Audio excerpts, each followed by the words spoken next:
Hello बच्चों, मैं Shivam Tiwari the commerce. आप सभी का स्वागत है। हम लोग पढ़े थे बिजनेस लॉ। अकाउंटिंग के साथ साथ हम लोग पैरेलल में अपने साथ बिजनेस लॉ के टॉपिक को लेके चल रहे हैं। ठीक है, देखिए जहां तक संडे है, संडे तक हम लोग क्या करेंगे, कम्युनिकेशन में हाथ डालने वाले। ठीक है, आइए हम लोग बात करे थे बिजनेस लॉ के टॉपिक में कंसिडरेशन। उसमें हम लोगों ने बात कर लिया था कंसिडरेशन में meaning, essential element of consideration. अभी हम लोग बात करेंगे पॉइंट नंबर 2.3 पर, suit by third party to contract. तो देखेंगे सब लोग, एक बार इसको पढ़ोगे। Now under the Indian contract act 1872, ठीक है, जब भी हम लोग बात करेंगे Indian contract act 1872, the consideration for an agreement में proceed from a third party. लिखा है कि जो एग्रीमेंट होता है ना, उसमें कंसिडरेशन के लिए थर्ड पार्टी प्रोसीड कर सकती है। The party can not sue the third party can not sue on a contract. ध्यान रखो, उसमें बोला क्या थर्ड पार्टी उसमें लिए कोई प्रोसीड कर सकती है। तो आपका आंसर क्या, the third party can not sue on a contract, only a person who is party to a contract can sue. ध्यान रखोगे, अगर एक्स और वाई दो पार्टी है और दोनों पार्टी में कंसिडरेशन को लेकर कोई कॉन्फ्लिक्ट है, तो ध्यान रखोगे दोनों पार्टी आपस में, अपोजिट पार्टी है ना, मान लो अगर ए और बी है, बी सेटिस्फाई नहीं कंसिडरेशन से, तो बी ही सूट फाइल करेगा, बी के जगह पर कोई अगला party case file. That the concept of stranger to a consideration is a valid and is a different from stranger to a content। यहां पर देखो एक बात बोला गया था, stranger to a consideration is valid, ठीक है, लेकिन ये क्या है, कॉन्टेक्ट से डिफरेंट है। ठीक है, तो ध्यान रखोगे यहां पर केवल उन्हीं पार्टी को इन्वॉल्व किया गया है जो पार्टी आपस में कॉन्टेक्ट कर रही है। एग्जाम्पल नंबर 14 में देखोगे, P who is indebted to sell his property to R and R promises to pay off the debt amount to Q। P क्या है, Q का पैसा रखा तो डेप्ट में है, ठीक है, सेल कर अपनी प्रॉपर्टी R को और कह रहा है R प्रॉमिस कर रहा है, ठीक है, कि वो Q का पेमेंट कर देगा।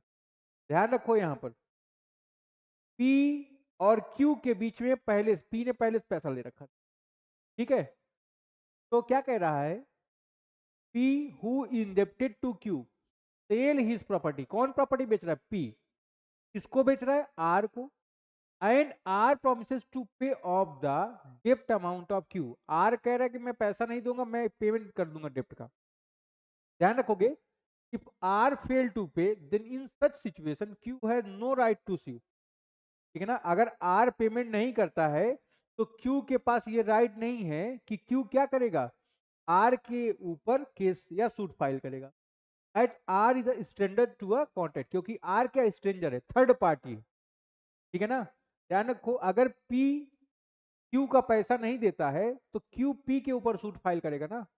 ध्यान रखो कि आर के ऊपर थोड़ी, क्यों, आर आर जो है वो पार्टी नहीं है कॉन्ट्रैक्ट की। ठीक है, तो वही बात यहां पर कहा जा रहा है कि स्ट्रेंजर यहां पर suit file. The aforesaid rule, इसमें क्या कहा गया, the stranger to a contract can not sue, है ना, स्ट्रेंजर क्या है, सूट फाइल नहीं कर सकता है, is known as doctrine of privity of contract. ठीक है, देखोगे is however subject to certain exception.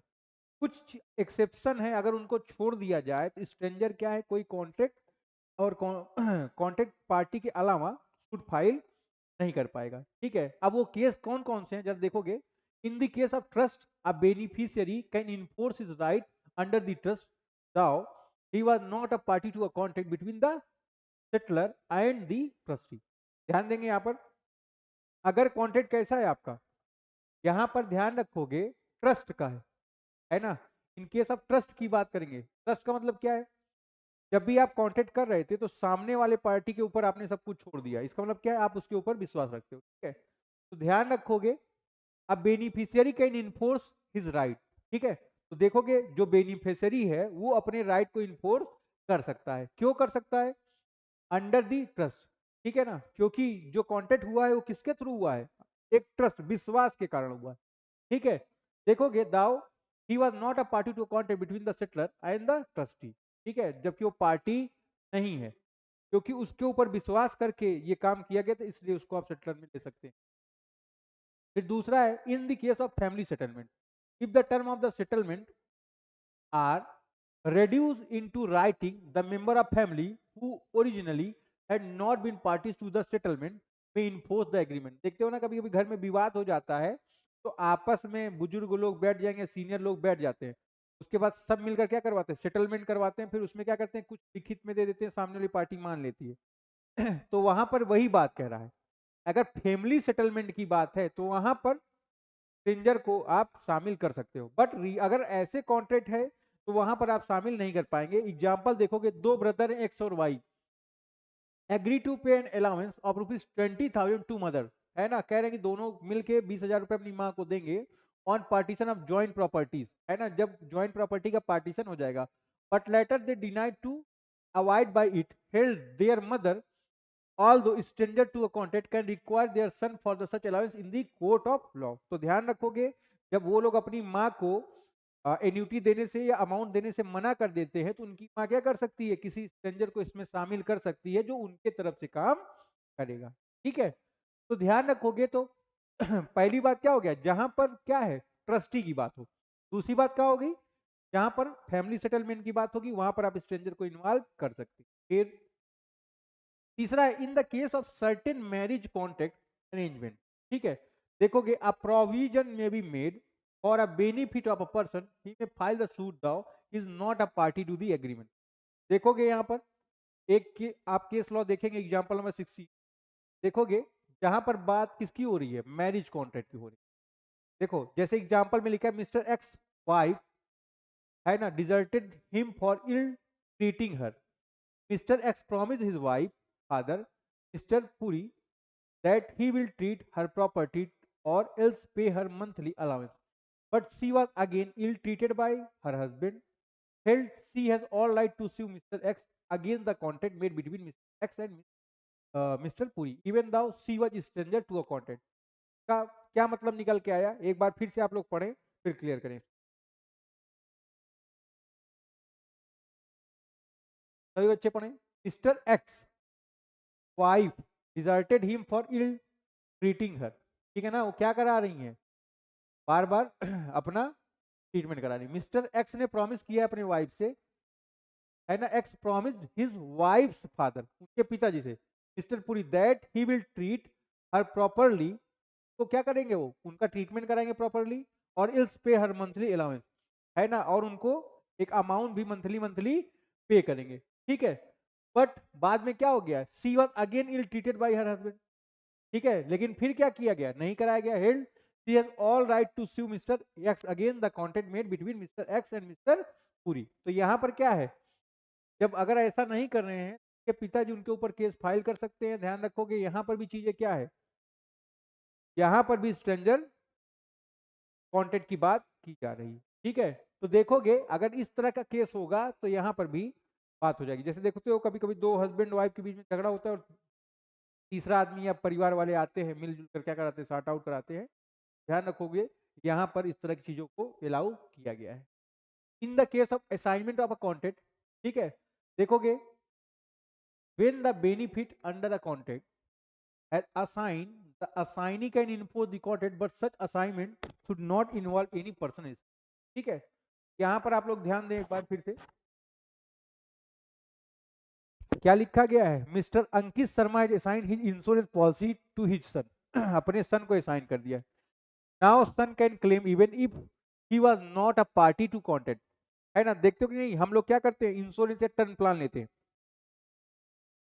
आज अगर आप टर्म प्लान नहीं हो तो आपके ना रहने के बाद वो अमाउंट पेड होगा, है ना, वो सर्टेन लाइफ पीरियड का होता है। तो ध्यान रखोगे जब आप नहीं रहते हो तो आप नहीं क्लेम करते उसको, है ना, आपके राइट पर या आपके बिहाफ पर जो आपका नॉमिनी होता है उसको वो पे किया जाता है। ठीक है, तो यहाँ पर भी स्ट्रेंजर टू द कॉन्ट्रैक्ट का लॉ अप्लीकेबल होगा। फिर एक्नॉलेजमेंट और स्टोपल, एक बार आप लोग इसको पढ़ेंगे।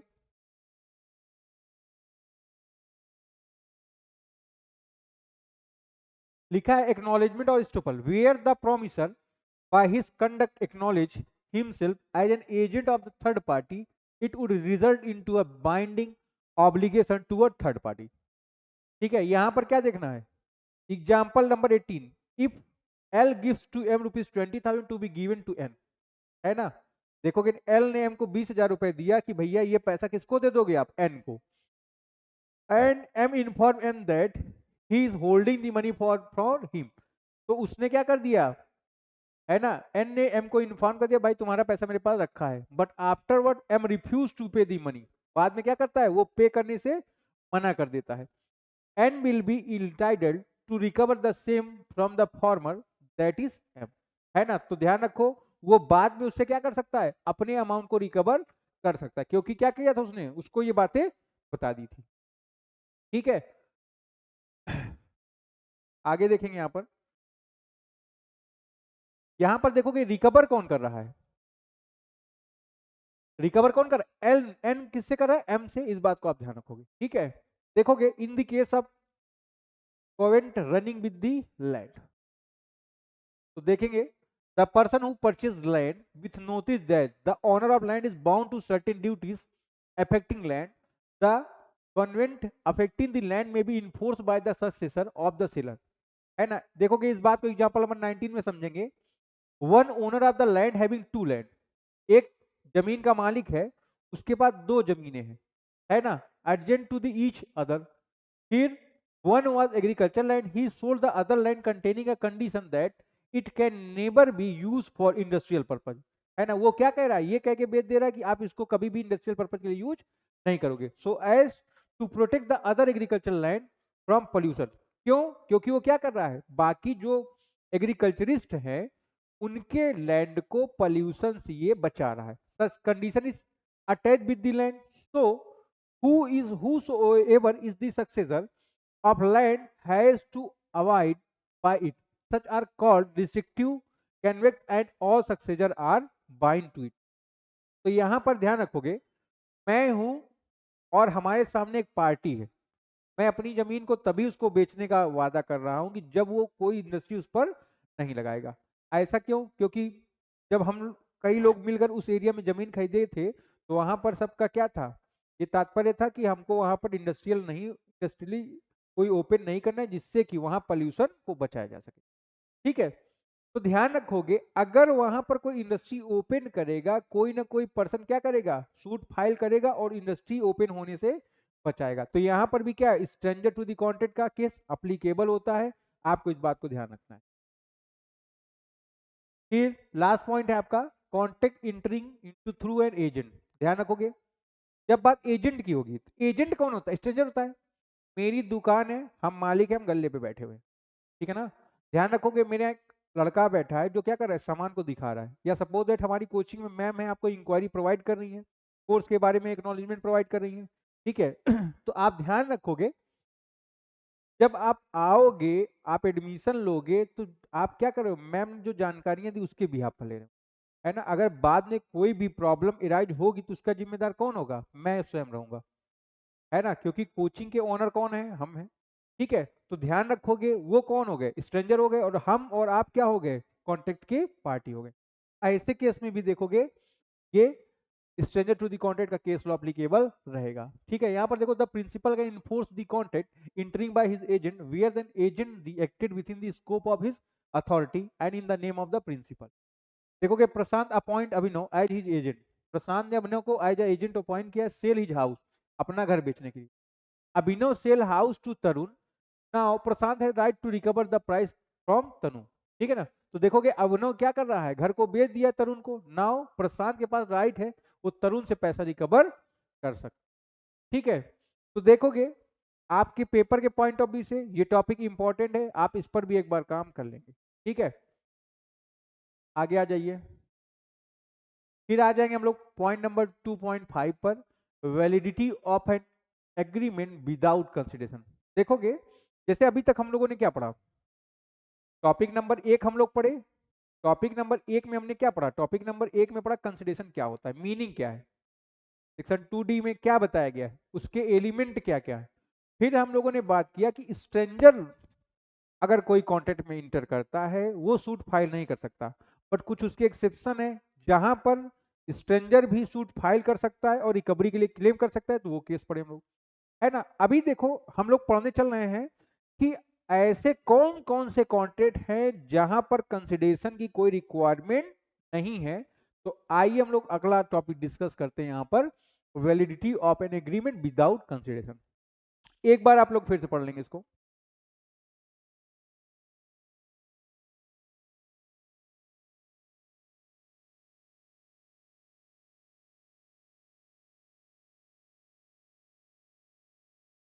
चलो देखो भाई, the general rule is that an, general rule क्या पढ़ा हम लोगों ने? जनरल रूल पढ़ा है agreement made without consideration is void. ये बात कहां लिखी गई? सेक्शन 25। ठीक, आगे देखोगे, every valid contract consideration is very important. अगर कोई भी वैलिड कॉन्ट्रैक्ट है तो कंसिडरेशन की रिक्वायरमेंट बहुत है। A contract may only be enforceable when consideration is there. देखोगे, आप एक कॉन्ट्रैक्ट को इन्फोर्सेबल तभी कर सकते हो जब उसमें कंसिडरेशन का इन्वॉल्वमेंट हो, है ना। अगर कंसिडरेशन नहीं है तो कॉन्ट्रैक्ट वैलिड नहीं माना जाएगा, इस बात को आपको ध्यान रखना है। फिर however the Indian Contract Act contain certain exceptions, लेकिन ध्यान रखोगे इससे रिलेटेड कुछ एक्सेप्शन भी हैं जिनको हम लोग यहाँ पर डिस्कस करने चल रहे हैं।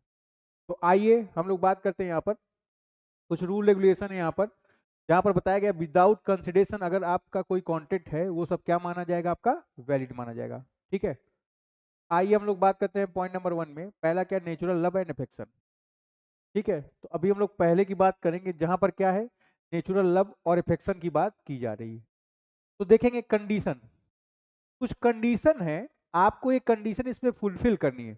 अगर आप इन कंडीशन को फुलफिल करेंगे तभी चीजें हो पाएगी। ठीक है, it must be made out natural love and affection between the parties. Natural love and affection की जब भी आप बात करते हो तो ध्यान रखोगे यहाँ पर हमारी बात किससे होती है? मदर एंड फादर से या उसके बेटे से, ठीक है, हस्बैंड वाइफ से। तो यहाँ पर ये सब चीजें ध्यान में रखें। ठीक है, parties must stand in near relation to be each other. ध्यान रखोगे यहाँ पर क्या होना चाहिए? जो पार्टियां इन्वॉल्व है उनके में नियर रिलेशन होना चाहिए। किससे रिलेटेड? एक दूसरे। ठीक है, फिर नियर रिलेशन का मतलब क्या है? एक हस्बैंड का एक वाइफ से, है ना, वाइफ का अपने हस्बैंड से, है ना, एक बेटे का अपने माँ से, माँ का बेटे से, है ना, बेटी का, है ना, फादर मदर का। ये सब चीजें ध्यान में रखेंगे। फिर तीसरी बात क्या है? ये राइटिंग में हो, it must also be registered under the law. ठीक है, तो देखोगे a written and registered agreement based on natural love and affection between the parties standing in near relation, example husband and wife, each other is enforceable even without consideration. ठीक है, अगर एक husband और wife में कोई है तो ध्यान रखोगे आप उसको क्या करेंगे? बिना कंसिडरेशन के भी इन्वॉल्व। एग्जाम्पल नंबर 21 इस बात को समझाता है।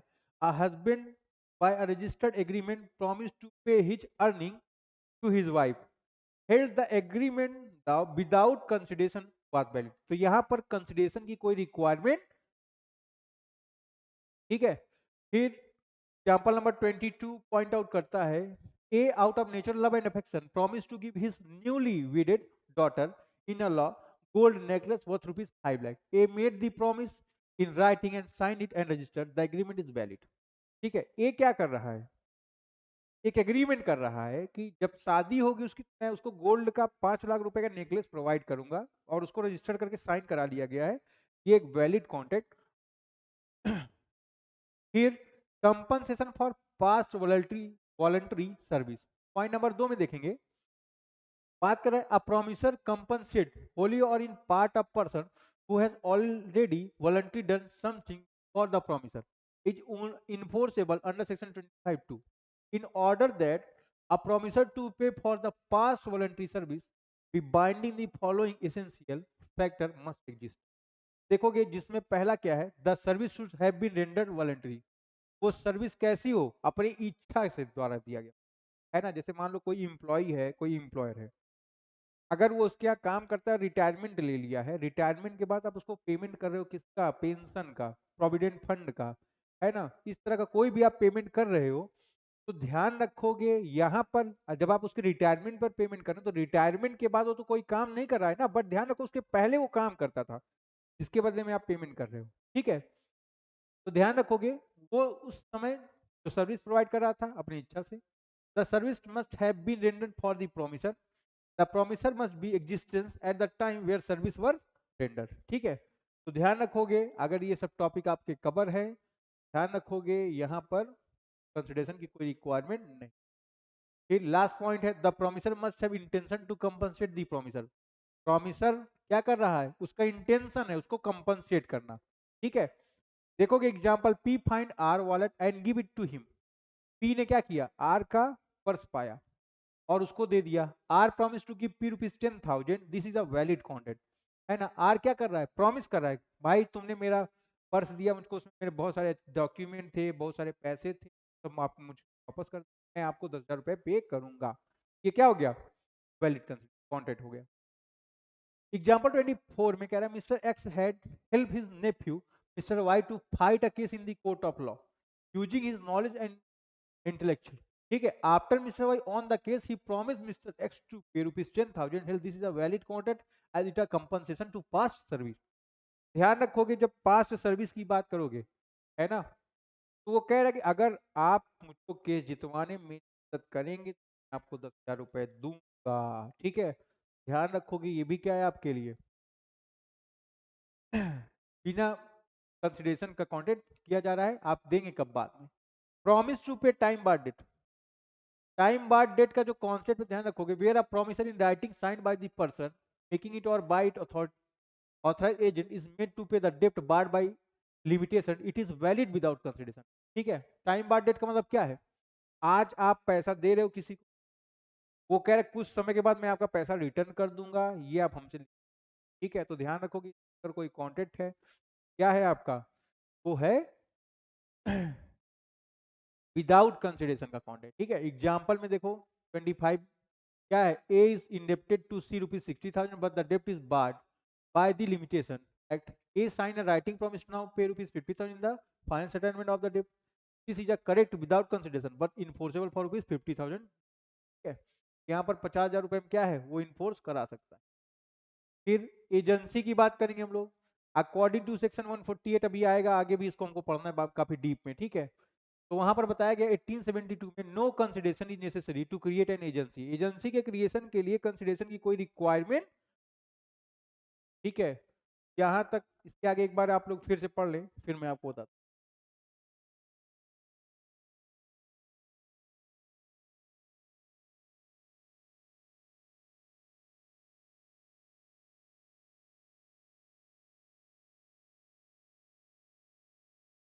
कंप्लीट गिफ्ट की बात कर रहे हैं यहाँ पर, in case of complete gift the rule no consideration no contact does not apply. जब भी बात करोगे आप गिफ्ट की, है ना, ध्यान रखो अगर आप अपने बर्थडे पार्टी में या इस तरह किसी में आप किसी इन्वॉल्व कर रहे हो, बुला रहे हो, तो ध्यान रखोगे आप उससे ये आशा तो नहीं करते हो ना कि वो आपको गिफ्ट देगा तभी आप उसको खाने के लिए बुलाओगे। ठीक है ना, ध्यान रखोगे यहाँ पर ये रूल अप्लीकेबल नहीं है। ठीक है, explanation 1 of section 25 state nothing in the section shall affect the validity as between the donor and donee of any gift actually made, thus gift do not require any consideration। ठीक है, तो यहाँ पर देखोगे जब बात गिफ्ट की आएगी तो गिफ्ट में कंसिडरेशन की रिक्वायरमेंट किसी भी तरह से नहीं। ठीक है, यहां तक अगर आपको कोई प्रॉब्लम हो आप एक बार बता सकते हो। ठीक है, इन बच्चों को लिखना हो वो लिख लें। ठीक है, आप हमारा टेलीग्राम का चैनल ज्वाइन करें, सारी क्लास सारे वीडियो लेक्चर जो बीच बीच में आपको नहीं मिले वो भी वहां पर मिलते रहेंगे, नोट्स भी प्रॉपर आपको मिलते रहेंगे। ठीक है, आगे बढ़े हम लोग। फिर बेलमेंट की बात करें, no consideration required to affect the content of bailment. देखो there are two types of bailment, जब भी अभी हम लोग बात करेंगे, अभी आएंगे स्पेशल कॉन्टेंट में, तो वहां पर हम लोग बात करेंगे बेलमेंट की। तो जब भी बात करेंगे हम लोग बेलमेंट की, बेलमेंट का मतलब क्या होता है जरा देखेंगे हम लोग यहाँ पर। No consideration is required to affect the content of bailment, section 148 of the Indian contract act 1872 define, क्या डिफाइन करा है ये, payment as the delivery of goods from one person to another for some purpose. देखते हो आप क्या करते हो, टेंट हाउस से सामान मंगवा रहे हो, है ना, कॉन्ट्रैक्ट कैसा है आपका, contract of bailment.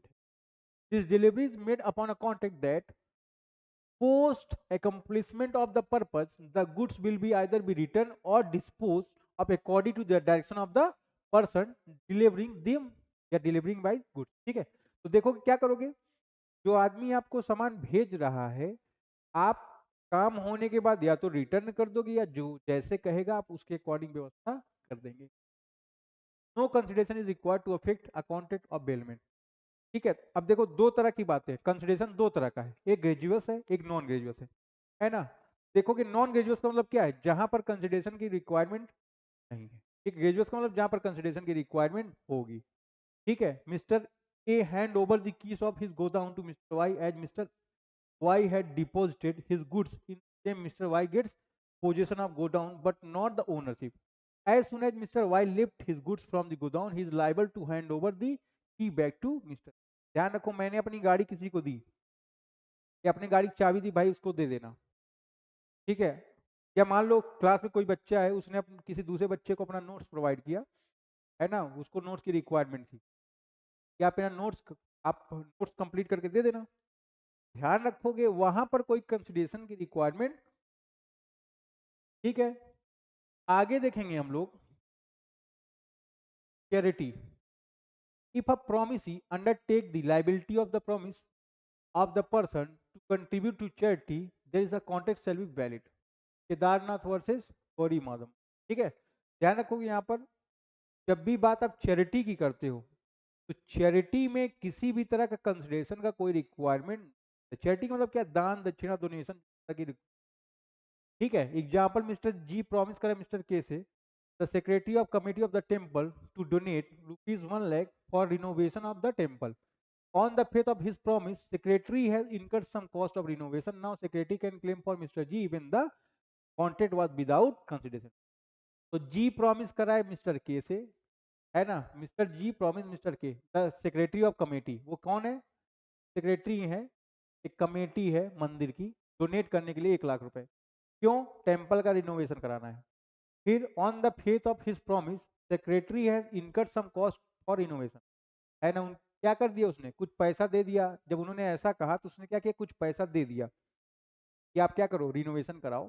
Now secretary can claim for mister G even the contract was without consideration, है ना, बाद में क्या कर रहा है, वो मांग रहा है पैसा, क्या हो गया, विदाउट कंसिडरेशन, ये वैलिड मान।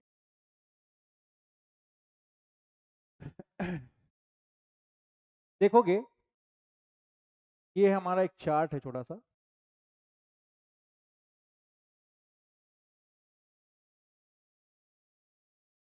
देख लेंगे सब लोग इसको कायदे से।